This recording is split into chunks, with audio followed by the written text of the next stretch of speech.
Welcome. I'm your host Lee Adams, and today we have a special guest, a guy that we've had here before, and we're glad to have him back again and hope to see him many, many more times. He's a Bethel Park High School graduate, went on to Rollins College in Florida and graduated with a degree in history, then went on to Duquesne Law School and graduated with a law degree and practiced law for 7 years. Went into politics, tried to run for office, was elected to the Pennsylvania State House of Representatives for 3 terms. Just recently, in 2012, he was elected to the Pennsylvania State Senate, the 37th Senatorial District, which covers Sewickley, the Airport Corridor, much of the South Hills, and Peters Township. He's the minority chair of the State Government Committee. And I'd like to welcome Pennsylvania State Senator Matt Smith. Matt, it's great to have you back. Great to be with you, Lee. What's life as a senator like? You know, you went from the House, now you're a senator. What's it like being a senator? Yeah, it's really exciting. I mean, there's a great opportunity in our state Senate to forge bipartisan compromise and really try and tackle the issues that we're dealing with here as a Commonwealth in 2013 and on into 2014. And, you know, we have, since the last time I was here, we have all of our offices up and running. We have our constituent office in Mount Lebanon on Castle Shannon Boulevard. We have an office in Moon Township on Beaver Grade Road. And then we're very fortunate to continue on with a satellite office that Senator Pippy had in Peters Township 2 days a week, all day Tuesday and all day Thursday. And that really affords me and my staff the opportunity to get into the community, which I think is really vital for any elected official, to get into the community, talk to the elected officials, talk to the residents, talk to all the stakeholders in each of our communities and really learn about the issues impacting those communities and how we can best address any problems that the local folks may have in Harrisburg. You know, I've seen you out and about the communities. I've seen you at several Eagle Scout ceremonies, and I can only imagine the things that you do and where it takes you. I'm sure it's really great. You get to meet tons of people, but do you ever have any free time? Yeah, with the free time I have, I spend with my wife and 3 kids. That pretty much takes up the bulk of the non-working time, if you will. I have a 6-year-old, a 4-year-old, and a 2-year-old, wow. And you know, they're very excited, obviously, around the holiday season, and they occupy, you know, a lot of our time, and we just have a lot of fun as a family at home. We're going to, you know, one of the many parks that we have here in the South Hills, and it's a really enjoyable break from the work day. I typically work or have events 7 days a week, and when I'm not going to those events or not in the office or not in Harrisburg, I'll spend the time with the family. It's a really nice break to sort of keep you very well grounded from some of the things that we do day in and day out in government. How often are you in Harrisburg, and how often are you back home? Yeah, we're in Harrisburg about 2 weeks a month, and what I mean by that is a session week is Monday to Wednesday. So I typically leave Monday morning, get up there for session. We start session Monday at 1 p.m.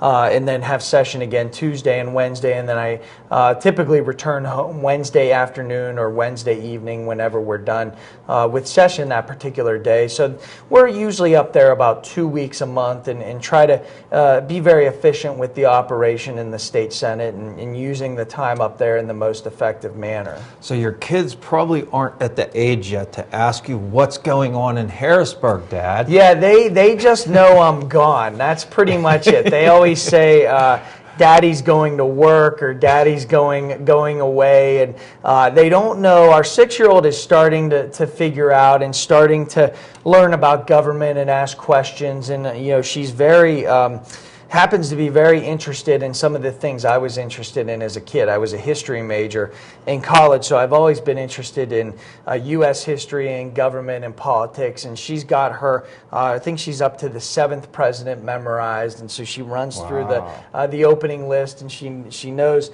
a lot about Abraham Lincoln and government and things like that, so she may have you know, acquired whatever bug I have for history or politics. So she's memorized 2 of my relatives' there's John and John Quincy. She's gotten to that point. Yes, she's all the way up there. She got the important one. Well, and exactly, and she knows they were father and son too. So I've added that in. Of course, the first father and son combination until President Bush and President Bush. So it's been really interesting trying to impart some of that knowledge and love of history to her. Well, you know, it's funny because when I had children, I thought I've always felt politics is very important.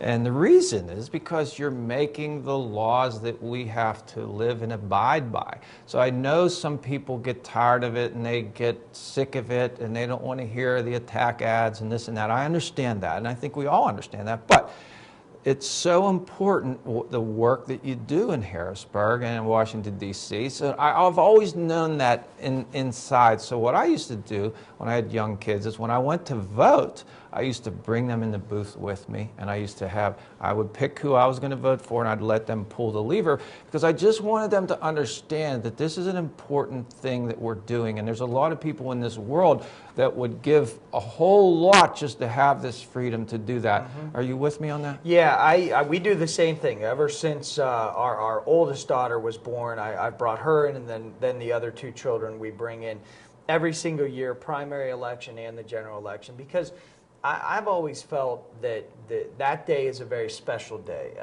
whether it's the primary or the general election in November. And, we as Americans get to exercise our right to vote. And it is a duty, too. I think it is a duty to vote because so many individuals, our veterans and those who supported veterans and continue to support vets on the home front, have sacrificed and given up so much for all of us to be able to have the right to vote. And I think I've always worked to try and increase electoral participation. I think it's very important to get as many people as possible to the polls. And I also think it's important to instill that love of democracy and that real passion that you have and I know I have for voting in every election to the next generation. So certainly something that my wife and I have tried to instill and will continue to instill in all of our children. And it's a very important day. And I've always, my wife laughs at me sometimes because I've always looked, even before I was elected, with real excitement at Election Day, because it's sort of the culmination of various campaigns, whether you're involved in the campaigns or not. And it's a great day where Americans gather at the polls. Individuals offer up their time to work at the polls for a campaign or a candidate. Other individuals, work for very little pay inside the polls to make sure everything's operating very smoothly. And it really is, every two times a year, a celebration of democracy. And I think it is vital that we go exercise that right to vote. And not only that, but also remember all of the men and women who have sacrificed in order to afford us the right to vote and afford us the opportunity to really dictate our own government. And that's a very special and unique thing, and it's a special thing in the American culture, if you will, as well. It really is, and it makes me think of how important our police are and our military folks are, because they protect us here in our streets, and our military folks are putting themselves in harm's way along with our fire and our police and our EMTs. They're putting themselves in harm's way to make sure we're safe here, but also they preserve our freedom overseas. And I mean, that's just such a big deal. And I know you do some things with military issues with what your term, and why don't you talk a little bit about that? Yeah, one of the big initiatives that I've pushed over the last year or so is to allow military and overseas voters, and particularly military voters who are overseas, individuals in the military, the opportunity to submit their ballot electronically. So basically allow them the opportunity to vote electronically. The way it works now is if you're in the military and you're stationed in Iraq or Afghanistan, you can request your absentee ballot electronically. So you can send an email to your county of origin and get request the ballot electronically, but it has to be mailed to you, and then you have to fill it out and mail it via the regular snail mail back to your county. What my bill would do is allow them the opportunity to ask for the ballot electronically,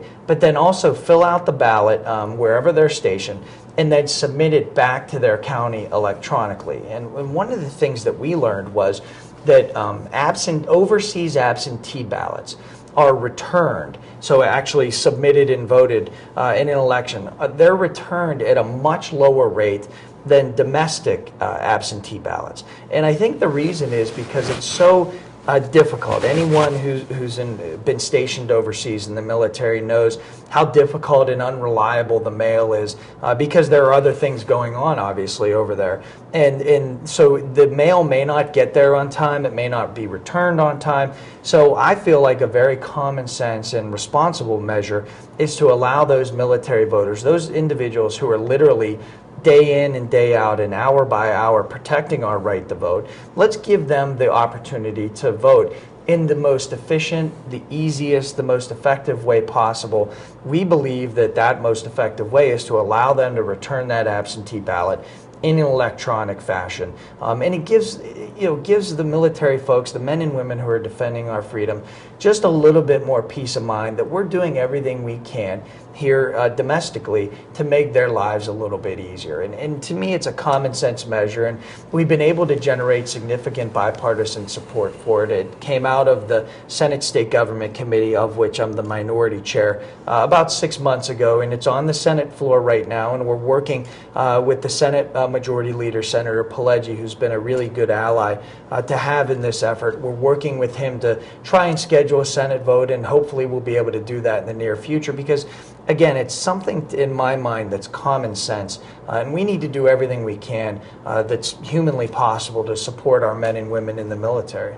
I don't think you get any argument with anybody there. And you know, it's good to see that today because I think after the Vietnam War, you know, the veterans came home and they weren't welcomed much in this country. It was a very unpopular war. There were a lot of protests in the country. But I think now, there's more of a consensus that people understand what they're doing, appreciate that they're putting their life on the line, and we need to do whatever we can for the veterans, and I'm sure that you feel that way. Yeah, and that is a good point. When I was in the House, we haven't done one in the Senate yet, but in the State House, we did veterans recognition events, starting with World War II, moving into the Korean War, and then the Vietnam War. And, you know, what you're struck by when you talk to veterans, no matter what particular era they're from, or no matter what particular war or conflict they fought in, whether it's today in Iraq or Afghanistan, going back to World War II, and you talk to those men and women, and what really strikes me is how humble they are with what they did. And you know, you talk to World War II vets who are out there today, and you know, they act as though, you know, everyone did this and everyone would have done it, and I was just doing the ordinary thing and fighting for my country. And you know, really, the statement there is it's not what everyone does. It's not, and it's ordinary people doing extraordinary things. And you know, I always try to make sure to, you know, whenever I see a vet, to thank him or her. Whenever I'm at an event on Veterans Day or Memorial Day or whatever particular holiday or commemoration it is, it's really important to thank our vets because, you know, as you mentioned, during the Vietnam era, you know, a lot of those vets were not welcomed like they should have been when they returned home. And I think that is, you know, terribly unfortunate and certainly not the right thing to do. And you know, I think today it's changed a lot. And you see folks, when men and women return from Iraq or Afghanistan or wherever they're located, there's a real appreciation now, I think, in our community. And you know, I was fortunate enough on Veterans Day to attend several veterans recognition events. I attended one in Upper St. Clair at the Veterans Memorial, attended one at Streams Middle School that recognized veterans. And you know, it's just really important that we pause not only on those days, but 365 days a year to thank and make sure our veterans, those men and women who are defending our freedoms, know how much we appreciate everything that they're doing. And not only that, but the families of veterans, everything that they give up every single day, whether it's you know, during a war, every single day that they're sacrificing to not be with their loved ones. It's a real sacrifice for not only the individual who's in theater, if you will, but also their families who are back home. No, I couldn't agree with you more. Now, speaking of another veteran that's local here, he was a Duquesne graduate. He was a Navy veteran, the beloved magistrate in the largest district in Allegheny County of Bethel Park and Upper St. Clair. He passed away suddenly at the age of 54, Judge Robert Wida. I mean, I interviewed Blaise Larentondo and just did a great interview with him in Mount Lebanon and talked about his life as a magistrate. And he, you know, the one line that struck me was, if there were not drugs and alcohol, I wouldn't have a job, which just tells you what that does to people and how they end up in front of the magistrate.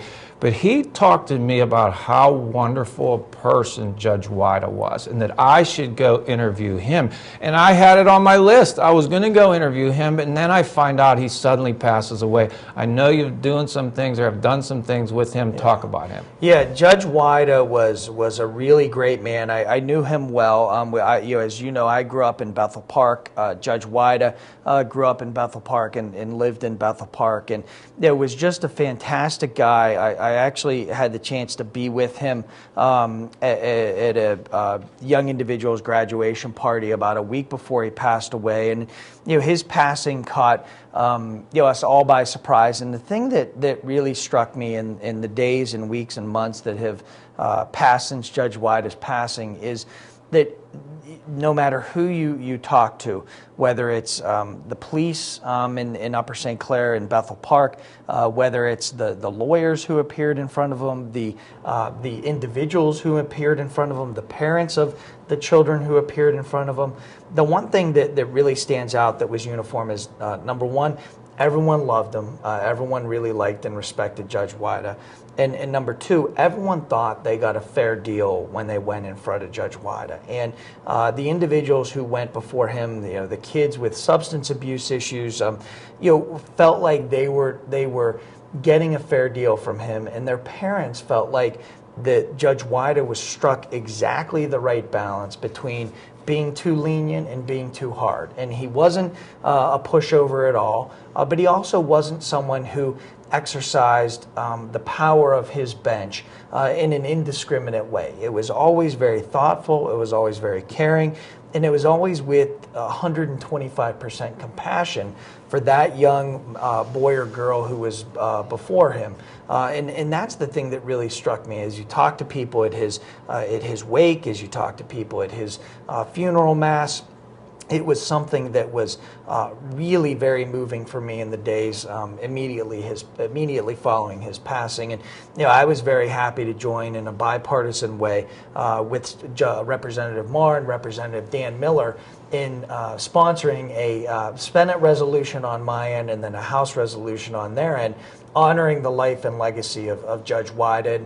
And what's so great about the opportunity to do a citation like that and a resolution for someone like Judge Wida is it gives us the opportunity to talk to other members of the state Senate about what kind of impact Judge Wida made in our community. And to be able to tell individuals from Philadelphia and Scranton and Erie and all corners of Pennsylvania about what Judge Wida did in his life. And that was a real, really positive thing, I think, for all of us who were able to tell the stories about what Judge Wida, what Rob did during his life to help so many people whose lives were impacted in a positive way by his work. Yeah, it's just a great guy, and I'm sorry that I never got to him before that happened. I just in no way could have expected that.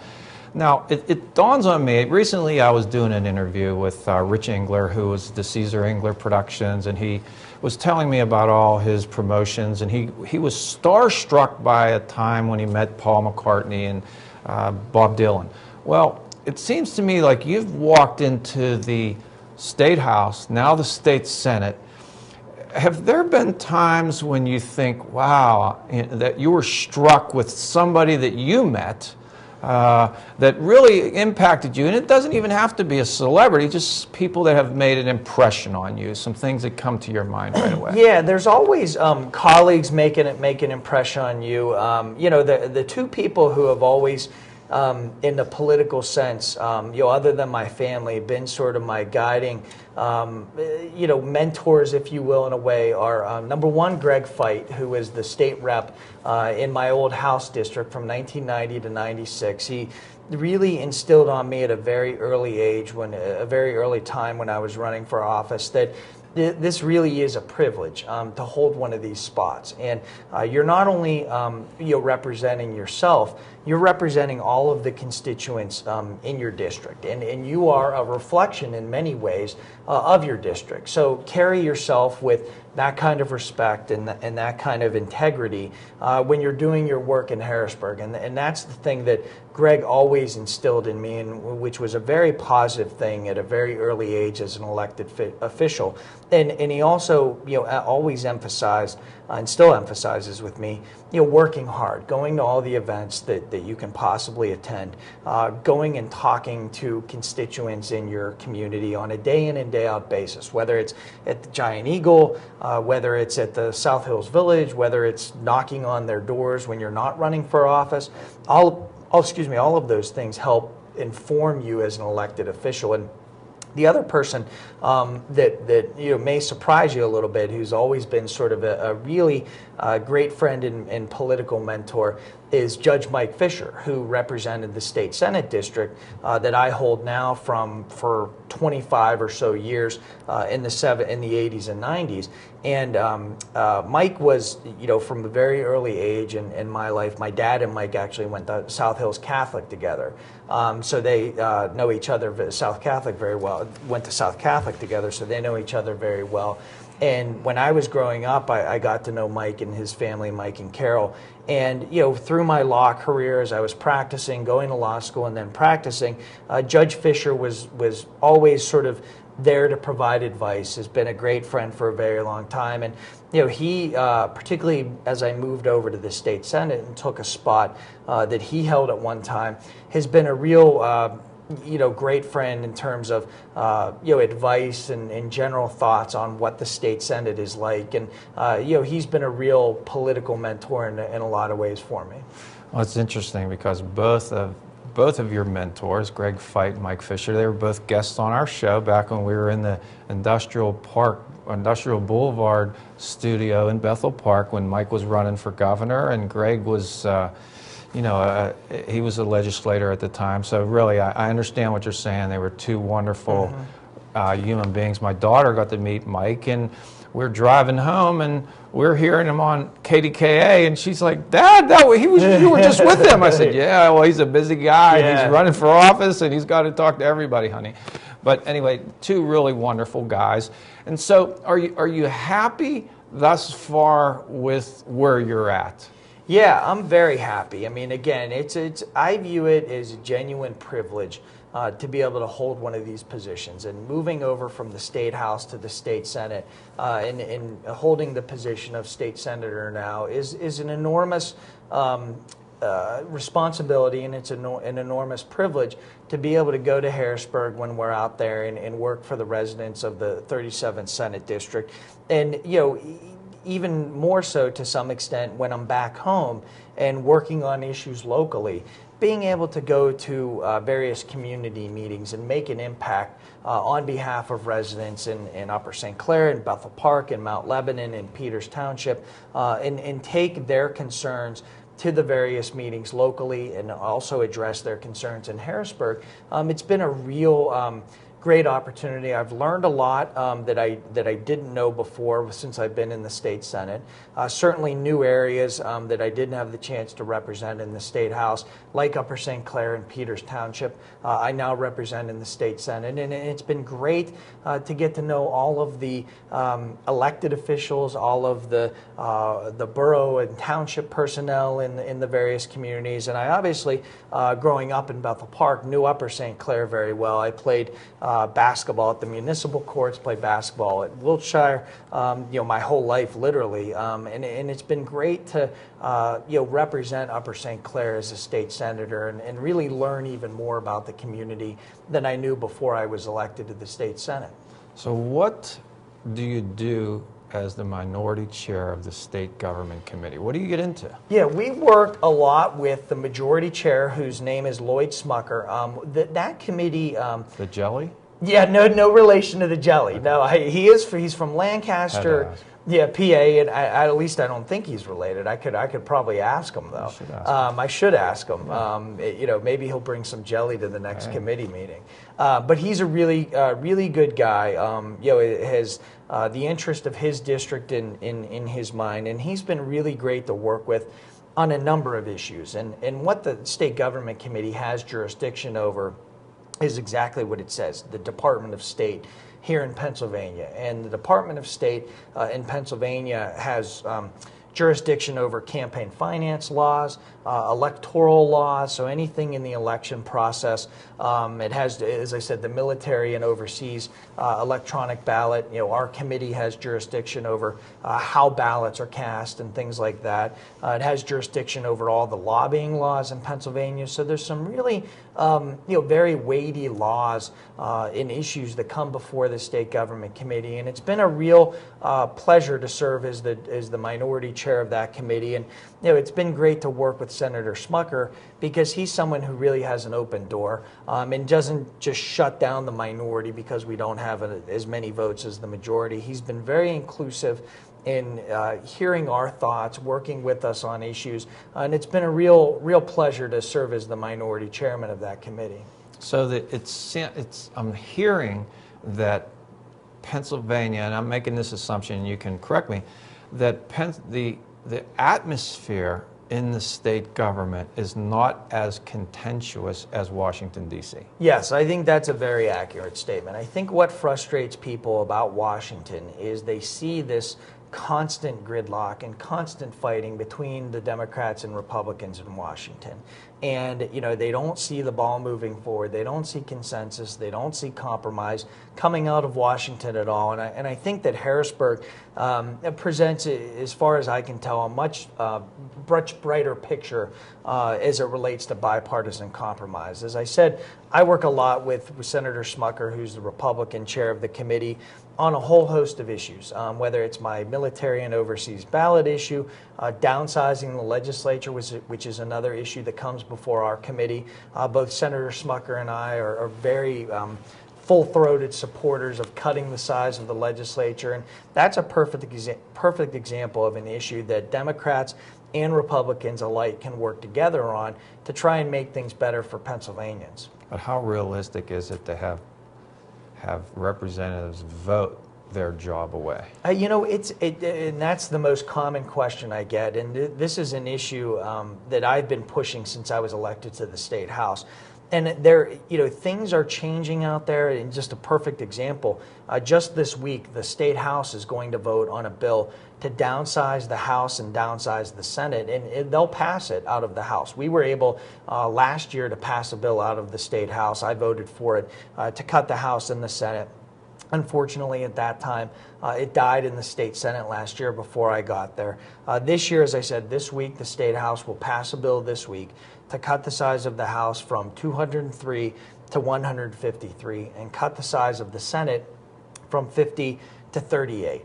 It's incumbent then, once that happens, and it should be happening imminently, for the state Senate to take it up. And I'm going to send a letter in the near future to Senator Smucker because my committee has jurisdiction over that legislation. I'm going to send a letter to Senator Smucker asking him to hold a hearing and then hold a voting meeting on that bill to downsize the legislature. Because I think one of the key points on that issue is every time it's been up for a vote, it passes. And so the key thing is to actually get the leaders to call the bill up for a vote. And at that point, I'm very positive about it passing in an overwhelming manner. And so I think that's the key, getting it up for a vote. And it's something, Lee, it's one of those issues that in 7 years since I've been in elective office, I've held probably hundreds of town hall meetings throughout my career. The one issue that comes up at every single town hall meeting is downsizing the legislature. It's something that a lot of legislators, a lot of senators like I want to see passed. And it's also something that our constituents want us to pass. And there's a real clamoring out there from the public on this issue. And I think it's high time that we just go about doing the business of cutting the size of the legislature once and for all, and then let us reap the benefits, the cost savings, the efficiency that I think will come about in downsizing the legislature, all of the positive things that will come out of it. It's time that we reap the benefits of that downsizing and get on with this business. Well, I think it's great that you support that, because not everybody does, and because it could affect your job. Yeah. So I really respect that. Now, from what I understand, Pennsylvania has one of the largest, if not the largest, legislature in the country. And it seems like it just makes sense. Yes, it absolutely makes sense. And, you know, my position on it has been, you know, with other legislators, even if you don't agree with it, listen to your constituents. You know, if you walk down the street, if I, tomorrow morning, wake up and I walk into Outback Steakhouse in Upper St. Clair, and I ask 20 people whether they're in favor of cutting the size of the legislature, I bet you 19 or 20 of them would say yes. And that to me is one of the tests that I sometimes apply when there's legislation. I happen to be fully in favor of this, but my point to some of the other reps and senators is, listen to your constituents. The public really, really wants this. And not only that, not only are there substantive benefits that we would receive by cutting the size of the legislature, there's an important symbolism there. And the symbol is, after I was elected after the pay raise, and in part because of the pay raise. And one of the things that frustrates people is we did a lot of really positive reforms in 2007 and 2008. We changed the rules of the State House to make it more open and transparent. We changed the state's open records law to make the state a much more transparent and open form of government, so that the public can go in and look at certain documents and have access to public documents. But the one thing that we weren't able to do at that point, and haven't been able to do since, is downsize the legislature. And it would send a really important, as I said, it's important substantively, but it would also symbolically send a very important message to the public that we get the need to downsize the legislature. And it's frustrating for me sometimes, because I've been advocating for it for 7 years now. But I think those of us who are in favor of it just need to keep pushing it on a day in and day out basis to make sure it happens. Well, I wish you luck. And, Thank you. Yeah, I really do. I mean, I think approval ratings in Washington, D.C. are at about the lowest maybe in history. Yeah. So imagine passing something like this. That would just reverse that trend in the state of Pennsylvania, and it would be a great thing. And I think it would be national news if this happened, and in a positive way. So I wish you the best there. Thank you. Now, I know you do not have jurisdiction over this, but I want to bring it up because it's on a lot of people's mind, and it's the Affordable Care Act, aka Obamacare. Got off to a very inauspicious start. The president admitted he fumbled the ball. It's riddled with problems, the website. People were receiving letters that the insurance that they have now is going to be canceled. They're also finding out that some of their premiums and out-of-pocket costs are going up. And there's a lot of concern out there. And I would have to assume that people have contacted you about this. And when they do, what are you telling them? Yeah, one of the things that I've always advocated for, as you said, the decision to go ahead with it was a federal decision made by Congress and the president. But now that it's the law of the land, as a state, we need to do everything we can to make it as efficient and effective as possible, and to make sure that we're really serving the taxpayers of Pennsylvania in the best manner possible. And one of the great disappointments I've had related to this issue is there's really two of them, both decisions that were made in Harrisburg. Number one is the decision not to opt into expanded Medicaid coverage. That would be about a $400 million savings for the Commonwealth of Pennsylvania if we did that. And the way I look at that particular issue is every taxpayer who's working and employed, on your payroll deduction, you'll see in some way, shape, or form a Medicaid tax deduction. So we're all paying into this system, Medicaid, Medicare, et cetera, et cetera. other states have made the decision to opt in. Governor Christie in New Jersey has done it, Governor Kasich in Ohio, two states bordering us, two states led by Republican governors, so it's not a partisan issue, have decided to opt into Medicaid coverage. For some reason, Governor Corbett has not done it. I think it's a grave mistake, because I think what happens is we're sending money down to Washington, D.C. in the form of taxes. We're not getting any of that money back. So now that money, instead of going to Pennsylvania to pay for expanded Medicaid coverage, is going to Ohio to pay for Ohioans' expanded Medicaid coverage. And it's going to New Jersey to pay for New Jerseyans' expanded Medicaid coverage. So we're not getting any of the benefit of the money the Pennsylvania taxpayers are paying. So that's a real, I think, problem for us as a state, in that we're not getting the full maximum benefit that we really could, that Governor Christie and Governor Kasich have decided to do for their states. The other big issue I think we need to confront here in Pennsylvania is, like you said, those who have insurance coverage that they're very happy with at this time should be allowed to keep it. No matter what the form of insurance coverage is, if they're happy with their insurance coverage, individuals who have coverage that they're happy with should be able to keep it. So the state insurance commissioner is working right now on ensuring that transition is made as easy as possible, so that people who have insurance right now are allowed to keep it, and something that is really the right thing to do. And I'm very hopeful that the insurance commissioner will figure out a way to make sure that is the case going forward. Another issue that I have seen talked about on national news programs talking about the state of Pennsylvania is the Pennsylvania voter ID law. Now, Republicans obviously very much in favor, many of the Democrats not in favor. What do people need to know moving forward as they go to vote in these upcoming elections? What is required of them with this voter ID law? Yeah, right now the law is not in effect, and it's subject to litigation. So it's before the Commonwealth Court, and then ultimately whoever loses at the Commonwealth Court, it's likely that they're going to appeal to the Supreme Court. So right now it's important for the public to know it's not in effect. Number two, that it will ultimately be decided by the Pennsylvania Supreme Court, probably at some point, I would say early part of next year, maybe before the summer next year, sometime in the spring it'll be decided. And the way I've always looked at it is, if you're going to provide every single person with a free photo ID and then require them to vote, that's really one thing. But what the state did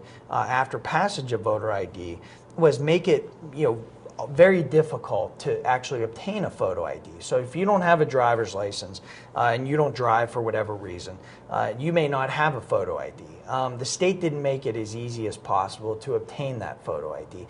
Perfect example is a college student at a college in Pennsylvania. If they have a photo ID that happens to have an expiration date, they could use that to vote.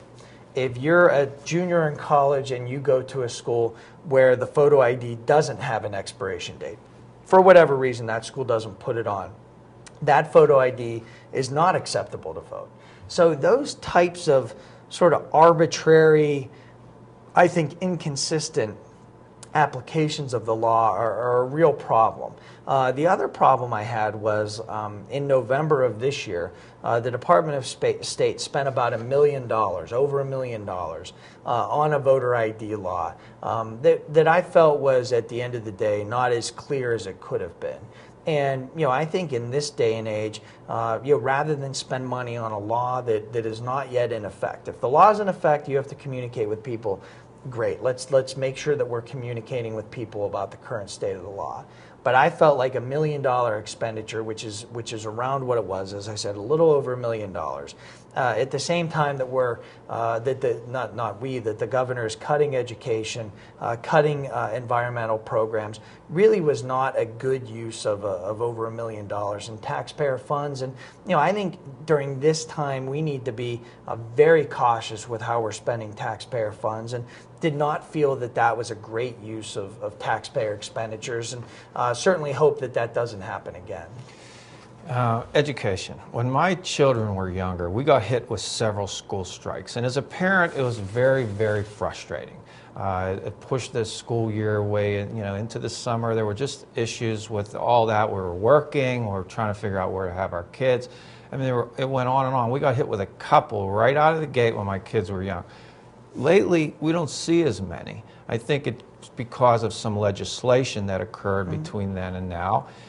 So where are we at there? School strike and labor negotiations with teachers, and what else is new in education? Yeah, I think on the collective bargaining, I've always been a big supporter of collective bargaining rights and ensuring that management and labor have an even seat at the table, and both are treated equitably, and I think that's really the key thing. You can't let the system be weighted too far in one direction or too far in the other. They have to be equal partners, if you will, in the future of that operation, whether it's a school district with our kids in it and educating them, or whether it's a steel plant the United States Steel operates. I think one of the key things is we've got to make sure that each party has a seat at the table and can engage in a discussion interactively. Because, for instance, when you look at education nowadays, there are a lot of very innovative things happening in our public schools. In the Upper St. Clair school system, for instance, there's tremendous technological advances that are being employed within the public schools today. And the Upper St. Clair teachers and everyone associated with the school district obviously does a great job, because Upper St. Clair is always ranked at the top of the class, as is Bethel Park, as is Mount Lebanon, and as is Peters Township. We're very blessed in this area to have great school districts and that have great facilities, that have great teachers, great administrators. Great traditions. Yeah, great traditions of education. And there's, I think, a lot of reasons for that. All of the reasons I said. Family commitment, parents committed to making sure that their kids not only go to school, but are engaged on a day in and day out basis, and then when they're home, are engaged in homework. And that's certainly something that is a piece of the overall education puzzle, if you will. One of the things that I've been really concerned about is, as a state house member initially, and then now in the state senate, are the cuts in education over the last couple of years. And I've been very disappointed in the governor's decision to do a lot of these education cuts. He cut about $1 billion in education. And, I think of all the things that we can get a return on investment from, there's nothing better than education investment, whether it's K-12 education investment, higher education investment. And one of the things that I'm really passionate about is early childhood education, pre-K, 3- and 4-year-old education, where every dollar invested at that age, the return on that investment for taxpayers is anywhere from $8 to $18. And if I said to any businessman, any businesswoman, every dollar you invest, you're going to return 8 times that, 15 times that initial investment, they would say that's the greatest deal I've ever heard. And that's a no-brainer to make that kind of investment. And I thought one of the best statements on early childhood education was made to me a couple weeks ago by an Upper St. Clair resident, Kirk Condrich, whose daughter Chloe has Down syndrome and has been, he's a big believer in early intervention, early childhood investment. And what Kurt said to me really, really hit home. He said, I'll go around and I'll talk to legislators, and they say, well, it's a really tough budget year. Times are really tight. We don't have that much money to invest.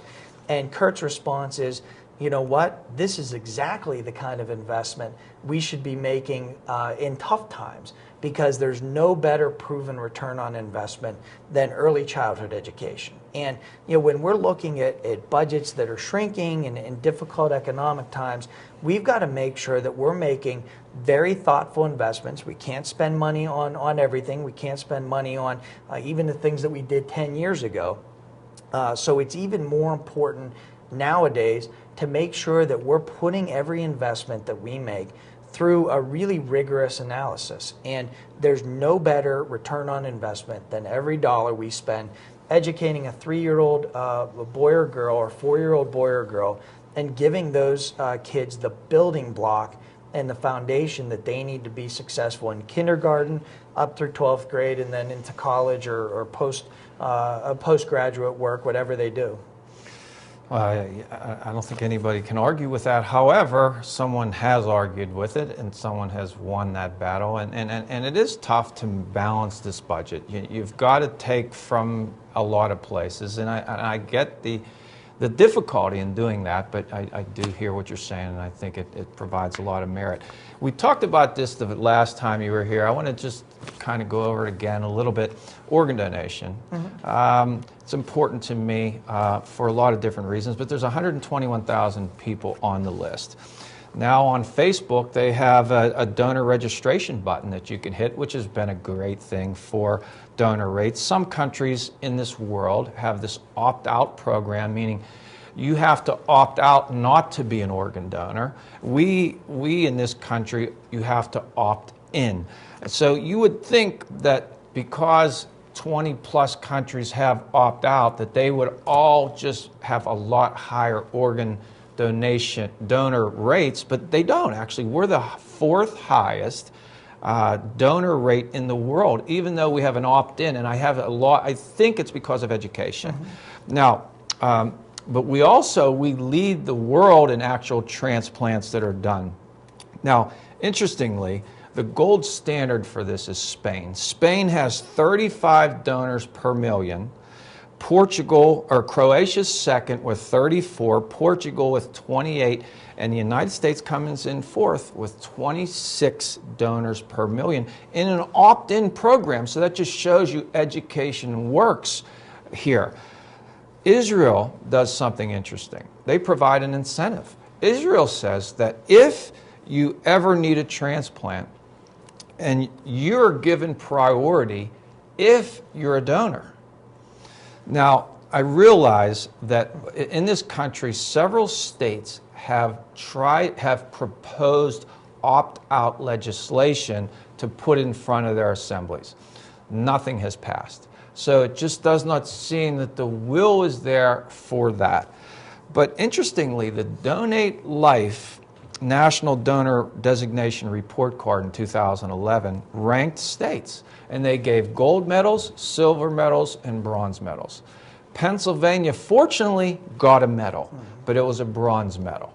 Now, I think Pennsylvania could get a gold medal because you think about the transplant centers we have in the state on both sides of the state, just world-renowned in Pittsburgh and in Philadelphia. Now, interestingly, as far as that report card, Colorado is one of the tops. It's 65% donor rate.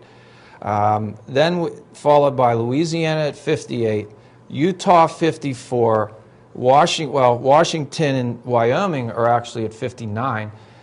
Now, Ohio, our neighbors, at 55% donor rates. Pennsylvania is at 45. Now, it's not bad, but we could do a lot better.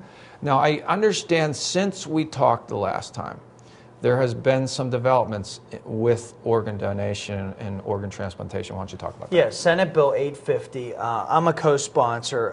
It's out of committee. I believe it was in the Senate Health and Welfare Committee. It's in the Appropriations Committee and could come up for a vote this year. Updates the law for best practices, establishes a framework for education to make sure that individuals in high school and college and medical and nursing schools know about the importance of organ donation, and also clarifies the method of making those donations. So to me, a lot of what we can do is improving our education and outreach efforts and making it as widely known as possible that this is something that's out there, it's something that will benefit communities, it's something that will benefit families, something that will benefit individuals. And to me, we've got to make every effort possible at the state level to make sure that we're on par with those other states, and continue to push every single day to make sure that we are, because it's something that in terms of when you look at other states like Ohio and other states that you mentioned, and making sure that we're on par with those states, we've got to be on par in every single area. And one of those areas is organ donation, to make sure that we're at the same rates that they are in a number of people doing this. Yeah, I think it's important, and I'll tell you, and this is what you can tell your folks at the Senate. Go to high schools and I speak about it, and I have the teachers have their students rate how I do and tell me what they think and what they were thinking prior to and what they're thinking afterwards. And these teachers send me that in the mail. They send me what these kids are telling me. And after one period with these kids, I have almost, it's not 100%, but I'm in the 90s in terms of them going to sign up to be organ donors. And it's just the power of education. It's the power of education. Mm-hmm. And I'm glad that we do have the $1 checkoff on our license or registration. Exactly. And that goes towards education, which I think is one of the big reasons why we're at 45%, but I think we can do better. But I appreciate you looking into it. Yeah, and we'll being keep part pushing of it, believe me. I appreciate that. Marcellus Shale. Talk a little bit about that. Now, it's a debate between jobs and environmental impact. Now, Governor Corbett, he pledged early on that he wanted Pennsylvania to be the Texas of natural gas industry. Two recent Duke studies showed that about an hour east of Pittsburgh, they went into a river, did some samples, and it showed elevated levels of radioactivity. They went up into northeast Pennsylvania, and they checked the drinking water wells near fracking sites. And they were shown to be 6 times higher contamination than non-fracking sites. Now, the environmentalists call for higher taxes, severance taxes, and tighter regulation. The governor defends his record, and he looks at Act 13 with enhancements to the Pennsylvania environmental protection laws. Critics say it's not enough. So where are we today with the regulatory climate in terms of making sure that these drilling rigs are allowing us not to contaminate the water that we drink? Yeah. I think the key when you look at the issue overall is being able to strike the right balance between growing economically, creating job opportunities, creating economic development, which the industry does, which there's no question about it, that investment in Western Pennsylvania is increasing in the tens of millions and really billions of dollars. There are opportunities here. We've got the opportunity to potentially have a petrochemical facility that will be operated by Shell in Beaver County that will create 10 to 15,000 construction jobs immediately, then tens of thousands of jobs after that once the plant is constructed. That wouldn't be here except for our energy industry that's here right now. So those opportunities are out there. The flip side of that is we've got to be able to make sure that the regulatory framework, the environmental protection framework, is in place to make sure that we're addressing any needs that we have on the environmental front. And one of my big bones of contention with the governor over the last 3 years has been the way that he's handled this issue. I voted against Act 13. I thought it was the wrong approach in 2 respects. Number one, I felt like and still feel that that the revenue generated by the impact fee is not sufficient to address a lot of the infrastructure and environmental issues that we face. And then 2, even I think more important to some extent, is the local control aspect of it was taken away by Act 13. What Act 13 did was preempt our local community's ability to dictate when and where and how the activity is conducted. And Peters Township is a plaintiff in the Act 13 lawsuit that right now is pending before the Pennsylvania Supreme Court. I'm very hopeful that the Pennsylvania Supreme Court will strike down those local preemption provisions, and that will allow areas like Peters Township to make the determination on their own by local elected officials, by local people in the community, as to how best to govern this particular activity. Right now, under Act 13, it's dictated by the Pennsylvania Public Utility Commission. I don't think that it's proper for some bureaucrat in Harrisburg to make determinations on when, how, and where drilling occurs in Peters Township or some other area in the South Hills. And so I'm very hopeful that the Pennsylvania Supreme Court, whenever the decision comes down, will strike down that local preemption part, because I think that was a big mistake by the governor to support that local zoning preemption portion of Act 13. Well, a Mercyhurst poll, a recent Mercyhurst poll said that 49% of Pennsylvanians favor drilling. However, 61% of our residents don't believe that drilling companies care really about our environment, and 63% of our residents believe more regulation is needed. Now, obviously, this plant coming into Beaver County is a wonderful thing for our area, and it's going to bring jobs, and those jobs are going to help raise families and pay the bills. We all need to have a job. We all need to pay our bills and eat and raise our kids. It's important. But it always seemed to me that just as how strongly I feel about how important our police and our military are, I think it's just as vital that you, I, your children, my children, and all of our children have clean air to breathe and clean water to drink. Mm-hmm. To me, that seems to me, Senator, to be non-negotiable. We have to have clean air and clean water. And that's where I believe that the governor and a lot of people, I'm not going to say what I believe, but what a lot of people think is the governor has not been tough enough on these drilling companies.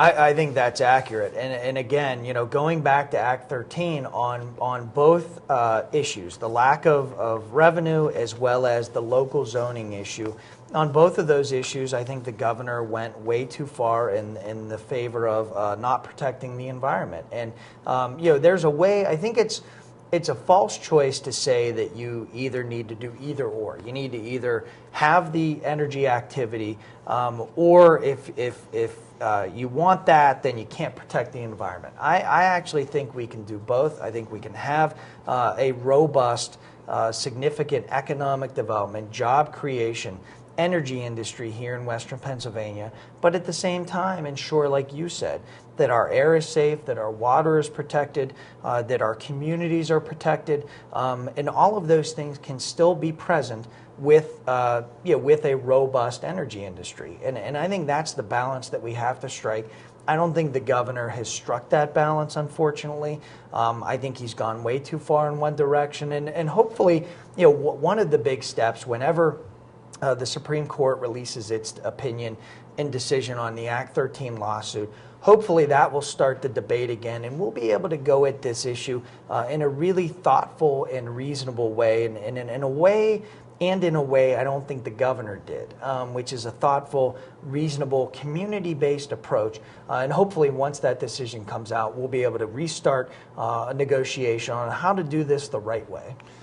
Well, Pennsylvania Senator Matt Smith, the hour just flew by like it always does when you come here. It's always a pleasure to have you here. Thank you. I know that you really do your best for the people in this area, and I really appreciate you taking your time to spend an hour and to talk to myself and to let your constituents see what's going on. And I wish you and your family the best as you move forward. Thank you. I appreciate it, and happy holidays to everyone. Thank you very much. Thank you. And I hope you enjoyed our show with State Senator Matt Smith. Thank you for watching. Please join us for another edition of The Lee Adams Show. And I just ask you this, please consider being an organ donor. Give the gift of life. Take care, everybody.